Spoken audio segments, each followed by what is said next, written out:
Hello बच्चों, कैसे सब लोग आपके समझ में होंगे। आज हम लेके आए हैं जेसीईआरटी क्लास 6 का ज्योग्राफी यानी भूगोल का चैप्टर 6, जिसका नाम है पृथ्वी के प्रमुख स्थल स्वरूप का सभी प्रश्न उत्तर। इससे पहले मैंने ज्योग्राफी का 5 चैप्टर तक का वीडियो ऑलरेडी डाल रखा है। साथ में हर एक सब्जेक्ट का चैप्टर वाइज एक प्लेलिस्ट बना हुआ है। आप क्या करें, जस्ट उसको क्लिक करें, आपको सारा वीडियो मिल जाएगा। लिंक आपको आई बटन और डिस्क्रिप्शन दोनों में मिल जाएगा। आपको क्या करना है, तो जहाँ कहीं भी आपने ग्रुप बना रखा है, हर ग्रुप में इसे शेयर कर दे, ताकि आपकी तरह आपके फ्रेंड्स को भी इसका फायदा मिलता रहे। और अगर चैनल पर पहली बार आए हैं तो लाइक से सब्सक्राइब करना ना भूलें। तो चलिए शुरू करते हैं चैप्टर 6। सबसे पहला जो शुरू होता है ये रिक्त स्थान की पूर्ति करे से शुरू होता है, जहाँ पूछा जा रहा है समतल भूमि वाले विस्तृत क्षेत्र को क्या कहते हैं, तो इसको मैदान कहा जाता है। दूसरा है हिमालय और अल्पस डैश पर्वत के उदाहरण है, तो ये किस टाइप का पर्वत है, तो ये वलित पर्वत के उदाहरण हो जाएंगे। तीसरा है डैश क्षेत्रों में खनिज की प्रचुरता पाई जाती है, तो पठारी क्षेत्रों में जो है आपको खनिज जो है वो ज़्यादा आपको देखने को मिलेगा। घ नंबर में है डैश पर्वत प्राय शंकु के आकार का होता है। शंकु कहने का मतलब है इस टाइप का, तो इस तरह का कौन सा पर्वत होता है, तो ज्वालामुखी जो पर्वत है, जहाँ पर में ज्वालामुखी फटता रहता है, तो वो इस तरह का पर्वत होता है। इसके बाद आते हैं 2 नंबर, जहाँ सही कथन के लिए सही और गलत के लिए गलत लगाना है। पहला आपके पास दिया है हिमालय भ्रंतोस्त पर्वत का उदाहरण है, तो नहीं, ये इसका उदाहरण नहीं है, क्योंकि अभी अभी हमने पढ़ा कि हिमालय कौन सा पर्वत है, तो ये हिमालय वलित पर्वत का श्रेणी में आता है।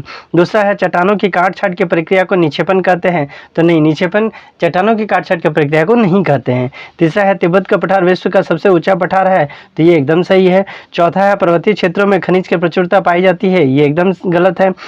फिर लास्ट नंबर है अंगो, मैदानी क्षेत्रों में परिवहन के लिए साधनों का विकास सुगमता पूर्वक होता है। मैदानी क्षेत्रों में बोला गया, तो मैदानी क्षेत्रों के साधन जो है वो एकदम सही हो जाएगा, आराम से बन जाते हैं, लेकिन पहाड़ी क्षेत्रों में दिक्कत ज़्यादा होता है। इसके बाद हम लोग आते हैं क्वेश्चन आंसर 3 नंबर से शुरू होता है।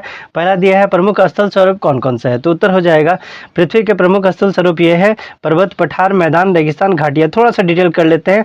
पर्वत मतलब ऊंची और उबड़ खाबड़ भूमि जैसे हिमालय, पठार मतलब ऊंची समतल भूमि जैसे दक्कन का पठार, मैदान समतल और उपजाऊ भूमि जैसे गंगा का मैदान, रेगिस्तान शुष्क और रेत भरे क्षेत्र जैसे थार रेगिस्तान, और घाटियाँ पहाड़ों के बीच गहरी और संकरी भूमि जैसे कश्मीर घाटी। ठीक, इसके बाद हम लोग आते हैं ख नंबर, जहां पूछा गया है अपर्दन कार्य के प्रमुख चरण कौन से है, तो उत्तर हो जाएगा अपर्दन कार्य के मुख्य चरण निम्नलिखित हैं। पहला है अपघटन, चट्टानों को टूटना या क्षरण होना। दूसरा है अपकर्षण, हवा, पानी या बर्फ आदि से टूटे हुए कणों को हटाना। तीसरा है परिवहन, अपक्षयित पदार्थों को नदियों, हवा या ग्लेशियरों द्वारा एक स्थान से दूसरे स्थान तक ले जाना।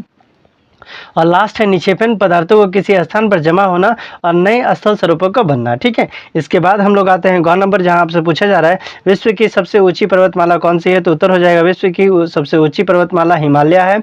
इसमें माउंट एवरेस्ट जो है, जिसकी ऊंचाई 8,800 यहाँ 45 होगा। ठीक है, सहित कई ऊंचे पर्वत शिखर इसमें शामिल है। ये एशिया में भारत, नेपाल, भूटान, तिब्बत और पाकिस्तान तक क्या है, फैला हुआ है। इसके बाद आता है घ नंबर, जहां पूछा जा रहा है दर्रा किसे कहते हैं, तो उत्तर हो जाएगा दर्रा एक संकरी पहाड़ी या पर्वतीय मार्ग होता है जो 2 पर्वत चोटियों के बीच स्थित होता है। मान लीजिए ये एक पर्वत चोटी है, ये एक पर्वत चोटी है, इसके बीच का रास्ता हो गया, जाने का रास्ता ये प्रदान करता है।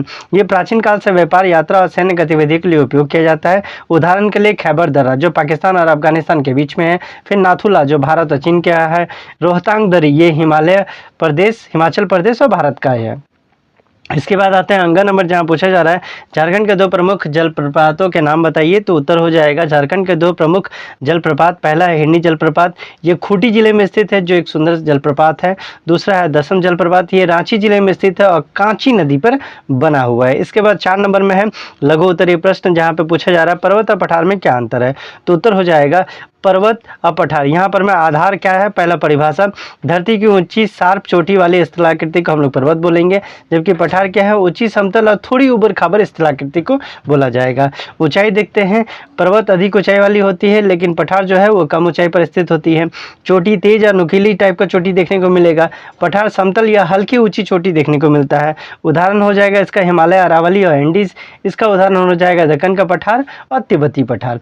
इसके बाद हम लोग आते हैं ख नंबर, जहां पूछा जा रहा है पर्वतमाला किसे कहते हैं, तो उत्तर हो जाएगा पर्वतमाला या पर्वत श्रृंखला पहाड़ों की श्रृंखला को कहते हैं, जहां एक पर्वत दूसरे पर्वत से सटा है। इन पर्वतों को कोई घाटी या दर्रा एक दूसरे से अलग करता है। ठीक है, इस तरह का ऐसे करके बना हुआ है। इसके बाद हम लोग आते हैं ग नंबर, जहाँ पूछा जा रहा है पर्वत कितने प्रकार के होते हैं उदाहरण दीजिए। तो चलिए इसके लिए थोड़ा सा ऊपर कर लेते हैं। पहला हो गया वलित पर्वत। पर्वत 4 प्रकार के होते हैं। पहला है वलित, जिसको फोल्ड माउंटेन बोला जाता है। पृथ्वी के टेक्टोनिक प्लेटों के दबाव बनने वाले पर्वत इस तरह का श्रेणी में आते हैं। जैसे एग्जाम्पल के लिए हो जाएगा उदाहरण में हिमालय इंडीज, जो दक्षिण अमेरिका में है। हिमालय आपको पता है कहाँ है। और ये हो गया आल्प्स, जो यूरोप में है। इसके बाद आते हैं खंड पर्वत, जिसको ब्लॉक माउंटेन बोला जाता है। ये भूवर्गीय भ्रंश के कारण उठे हुए पर्वत होते हैं। जैसे विंध्याचल भारत में है, सियरा नेवादा ये अमेरिका में है। इसके बाद तीसरा है आग्नेय पर्वत, जिसको वॉल्केनिक माउंटेन बोलते हैं। ज्वालामुखी विस्फोट से ये पर्वत जो है ये बनते हैं। जैसे कि फ्यूजियामा जापान में, माउंट सेंट हेलेस अमेरिका में, और माउंट वेसुवियस ये आपका इटली में है। इसके बाद नेक्स्ट है अवशेष पर्वत, जिसको रेसिड्यूल माउंटेन बोला जाता है। अक्षय अपरदन से इस तरह का पर्वत बनते हैं। इसका उदाहरण हो जाएगा अरावली, जो भारत में है। सह्याद्री पश्चिम घाट और भारत में स्थित है। इसके बाद आते हैं घ नंबर, जहाँ पूछा जा रहा है भ्रंशोत्थ पर्वत का निर्माण किस प्रकार होता है। तो इसका उत्तर हो जाएगा जब धरातल पे एक बहुत बड़ा हिस्सा पृथ्वी के आंतरिक बलों के कारण टूटकर विस्थापित होता है तो भ्रंशोत्थ पर्वत का निर्माण होता है। जैसे कि विंध्याचल सतपुड़ा का पर्वत सियरा नेवादा अमेरिका में है। वाजियों ब्लैक फॉरेस्ट जो आपका यूरोप में है। ठीक, इसके बाद हम लोग आते हैं अंगा नंबर, जहाँ पूछा जा रहा है मैदानी भागों में जनसंख्या अधिक होती है क्यों। तो उत्तर हो जाएगा मैदानी भागों में जनसंख्या अधिक होने के कई कारण हैं। पहला समतल भूमि कृषि उद्योग और आवास का निर्माण के लिए जो उपयुक्त होता है। दूसरा उपजाऊ भूमि खेती के लिए अनुकूल होने के कारण कृषि उत्पादन अधिक होता है। तीसरा सुगम परिवहन, सड़क रेल और जलमार्ग आसानी से यहाँ विकसित होता है। उसके बाद पांचवा है उद्योग और व्यापार के अवसर मैदानी क्षेत्रों में आर्थिक गतिविधियाँ जो है वो अधिक होती है। नेक्स्ट है अनुकूल जलवायु, पर्वतीय और रेगिस्तानी क्षेत्र की तुलना में यहाँ की जलवायु जो है अनुकूल होती है। इसी कारणों से क्या है कि मैदानी क्षेत्रों में आपको जनसंख्या जो है वह बहुत ज़्यादा देखने को मिलेगा।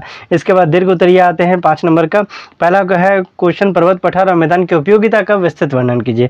देखिए यहाँ विस्तृत बोल दिया है तो डिटेल में आपको जाना है। पहला हो जाएगा पर्वत जल स्रोत, पर्वत नदियां से निकलती है जो नदियों के पानी और सिंचाई के लिए उपयोगी है। तो पर्वतों से नदियां निकलती है जो पीने के पानी के लिए सिंचाई को उपयोगी है। दूसरा वन संपदा, पर्वतीय क्षेत्रों में घने जंगल होते हैं जो लकड़ी, औषधि और वन जीवों का घर है। तीसरा पर्यटन और तीर्थ स्थान, हिमालय, अल्प्स आदि पर्वत पर्यटन और धार्मिक यात्रा के लिए प्रसिद्ध है। इसके बाद जलवायु नियंत्रण, पर्वत वर्षा कराने और जलवायु को संतुलित करने में मदद करते हैं। और आखिरी खनिज संपदा, पर्वतीय क्षेत्रों में कोयला, लोहा, चूना, पत्थर आदि ये सब का खनिज संपदा आपको देखने को मिलेगा। इसके बाद आता है पठार की उपयोगिता। तो पठार खनिज संसाधन, पठारी क्षेत्रों में लोह, एस्क, कोयला, बॉक्साइट जैसे खनिज प्रचुर मात्रा में मिलते हैं। दूसरा कृषि और पशुपालन, कुछ पठारी क्षेत्रों में उपजाऊ मिट्टी पाई जाती है जो खेती या पशुपालन के लिए उपयोगी है। तीसरा हो जाएगा जल विद्युत उत्पादन, पठारों में नदियों से गिरने वाले जलप्रपातों पर जल विद्युत उत्पादन किया जाता है। और लास्ट है वन संपदा, पठारी क्षेत्रों में सौगंध, साल आदि का मूल्यवान लकड़ी आपको देखने को मिलेगा। और आखिरी वाला में है मैदान। तो मैदान की उपयोगिता क्या हो जाएगा, उत्कृष्ट कृषि भूमि, यहाँ पर उपजाऊ मिट्टी बड़े पैमाने पर खाद्य उत्पादन के लिए उपयुक्त होता है, खाद्य हो जाएगा।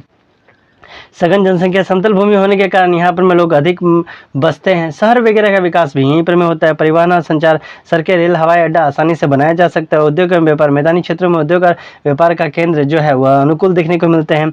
जल आपूर्ति, बड़ी नदियाँ यहाँ से गुजरती है जिससे जल आपूर्ति की सिंचाई जो है वो सुगम हो जाती है। इसके बाद आते हैं क नंबर में पूछा है पृथ्वी के स्थल स्वरूपों के निर्माण की प्रक्रिया का वर्णन कीजिए। तो उत्तर हो जाएगा पृथ्वी के स्थल स्वरूपों का निर्माण 2 प्रकार से होता है। आंतरिक क्रिया, ये प्रक्रिया पृथ्वी के अंदर गतिविधियों से होती है जो नए स्थल स्वरूप को बनाती है। जैसे प्लेट वर्तनिकी, टेक्टोनिक प्लेटों के टकराने से पर्वत बनते हैं। जैसे उदाहरण के लिए हिमालय। ज्वालामुखी, लावा से निकलने वाले ज्वालामुखी पर्वत बनाते हैं जैसे माउंट फ्यूजी। भ्रंश एवं बुलंद चट्टानों से मुड़ने से पर्वत और दरारों से भ्रंश पर्वत बनते हैं। जैसे उदाहरण के लिए यहाँ पर में हो जाएगा अरावली जो सतपुड़ा में है।